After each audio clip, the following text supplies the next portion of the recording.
ఒక కామెంట్ రావడం జరిగింది. ఆ కామెంట్లు ఏంటంటే వీడికి ఏ పూజలు దొరకక ఈ టీవీల ముందు వచ్చి కూర్చున్నాడు అని అంటే కింద ఇంకోటి ఏమని పెట్టినంటే ఈయన పూజలు చేయడానికి రాదు అందుకే ఇట్లా తిరుగుతున్నాడు విచ్చలవిడి కానీ. సామాజిక బాధ్యత అనేది ఉండాలండి. అలా ఎప్పుడు కూడా అనుకోదండి.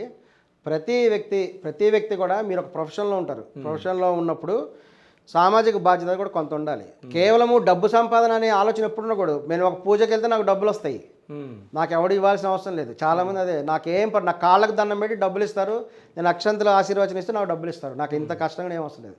నేను ఇంటికి వచ్చి భోజనం చేస్తే నాకు 1000 రూపాయలు ఇచ్చి పంపిస్తారు. నా పరిస్థితి అలా ఉంటుంది. నాకేమీ ఎవరి దగ్గర డబ్బులు తీసుకోవాల్సిన అవసరం లేదు. సామాజిక బాధ్యత గురించి, సామాజిక బాధ్యత అనేది మనకు ఉండాలి. సామాజిక బాధ్యత అన్నారు. ఇప్పటి వరకు మీరు సోషల్ సర్వీస్ ఏమేమి చేశారు? సోషల్ సర్వీస్ అంటే మేము కరోనా టైంలో చాలామందికి అన్నదానాలు వంటివి చేసాం. ప్యాకెట్స్ పంచాం. కొంతమంది అన్ఎంప్లాయిడ్ వాళ్ళకి కొంత ఎంప్లాయ్మెంట్ ఆపర్చునిటీస్, గైడెన్స్, మేము ఓన్లీ గైడెన్స్ ఇచ్చి వాళ్ళకి హెల్ప్ చేస్తాం. మేము అన్నీ కూడా ఉచిత సేవలు. మేము సత్యసాయిబాబాని ఎక్కువ నమ్ముతాం. సత్యసాయిబాబా గారు ఏ విధంగా ఉచిత సేవ చేస్తారో ఉచిత సేవ నాకు చేతైనంత వరకు ఉచిత సర్వీస్ కూడా చేయడం జరుగుతుంది. చాలామందికి ఎంప్లాయ్మెంట్ ఆపర్చునిటీస్ బలాన్ చోట ఉంది, వాళ్ళని పంపించడం, వాళ్ళకి సంబంధించినటువంటి వాళ్ళు. కానీ నిజం చెప్తున్నా శర్మ గారు, మీరు ఏమని అనుకోండి, నాకన్నా మీరు చాలా ఏజ్లో చాలా పెద్దవాళ్ళు. మీ ఏజ్ ఎంత సార్? నాకు 48 ఇయర్స్ ఉంటాయి. 48 ఇయర్స్. 48 ఇయర్స్ ఉన్నాయి అంటే మీలాంటి వాళ్ళను నేను గౌరవించాలి. నేను ఆ బాధ్యతతో నేను మీతో మాట్లాడదాం అనుకున్నాను, వీడియోలు చేద్దాం అనుకొని ఈరోజు మిమ్మల్ని పిలవడం జరిగింది. బట్ నేను మిమ్మల్ని అడిగిన ప్రతి క్వశ్చన్ జనాలలో ఉండే క్వశ్చన్స్. అవునా కాదా? మీకు నాకేమైనా కక్ష ఉందా? ఈ రోజే కదా మనం కలిసింది, అవునా?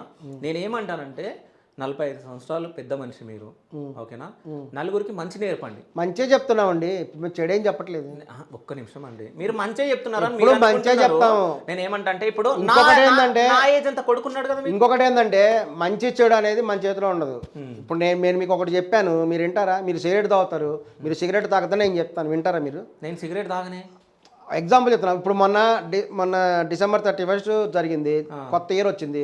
కొత్త ఇయర్ వచ్చినప్పుడు చాలామంది ఏం చేస్తాం, మేము చాలామంది గుడికి వెళ్ళి దండం పెట్టుకున్నాం, సాయిబాబా కూడా దండం పెట్టుకున్నాం. చాలామంది దేవుడి దగ్గర ఉన్నారు. ఇంకొంతమంది ఏం చేశారు, బార్లకు వెళ్ళి వైన్ షాప్కి వెళ్ళి మందు కొట్టారు. సో ఇక్కడ జరిగిందేంటి, 2 విభిన్నమైన వర్గాలు. సో వాళ్ళకి అది ఇష్టం, వెళ్ళారు, ఫుల్ మందు తాగారు, వాళ్ళ ఇంటికి వెళ్ళారు. దారిలో ఈ టెస్ట్లో డ్రైవింగ్ టెస్ట్ చూస్తే డ్రింక్ అండ్ డ్రైవ్ టెస్టులు చేశారు. కొంతమంది ఇబ్బందికర పరిస్థితుల్లో పోలీస్ డిపార్ట్మెంట్ ఎంతో రెస్పాన్సిబిలిటీ వాళ్ళ ఇళ్ళకి చేర్చారు. సో కొంతమంది ఏమో గుళ్ళకి వెళ్ళారు, సాయిబాబా గుడికి వెళ్ళి దండం పెట్టుకున్నారు, కొత్త సంవత్సరం బాగుండాలని కోరుకున్నారు.